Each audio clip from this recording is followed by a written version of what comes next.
আমি বলবো আপনার যদি ঘন ঘন প্রস্রাব হয় এবং প্রস্রাব ক্লিয়ার না হয়, তাহলে আপনার উচিত হবে একজন ডাক্তার দেখানো এবং গুরুত্বপূর্ণ একটা টেস্ট করা। অর্থাৎ আপনি যদি পুরুষ মানুষ হন, আপনি একটা আলট্রাসোনোগ্রাম করলে, একটা মাত্র আলট্রাসোনোগ্রাম করলে কিন্তু আপনি বুঝতে পারবেন আপনার প্রস্টেটটা বড় হয়েছে কিনা।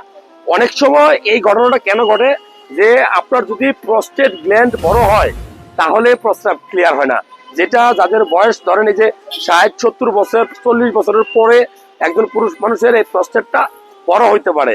এই প্রস্টেট যদি বড় হয়ে যায় তাহলে প্রস্রাব ঘন হয় এবং প্রস্রাব ক্লিয়ার হয় না, প্রস্রাব আটকায় থাকে, প্রস্রাব ধরার সাথে সাথেই তাকে বাথরুমে বা ওয়াশরুমে যেতে হয়।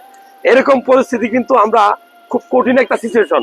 অজু নষ্ট হয়, ঠিক মতো নামাজ পড়তে পারে না। মনে রাখবেন, আজকে যদি আপনি শুরু থেকেই খেয়াল করেন যে আপনার এরকম প্রস্রাব আটকাচ্ছে, প্রস্রাব ক্লিয়ার হচ্ছে না, তাহলে আপনি প্রথমেই একজন ডাক্তার দেখাবেন, একটা আল্ট্রাসাউন্ড করবেন, করে দেখবেন প্রস্টেট গ্ল্যান্ডটা বড় হয়ে গেল কিনা।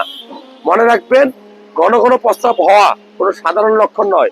একটা মানুষের, সুস্থ মানুষের কয়বার প্রস্রাব হইতে পারে এটা তো জানতে ইচ্ছে করে। সেটা হলো 6 থেকে 7 বার। 7 বারের বেশি যদি প্রস্রাব হয় ওটাকে আমরা পলিউরিয়া বলি। এটা নর্মাল কোনো লক্ষণ না। এখন যদি আপনার ভিতরে ডায়াবেটিস থেকে থাকে তাহলে ঘন ঘন প্রস্রাব হতে পারে এবং সেটা রাত্রেবেলা হবে।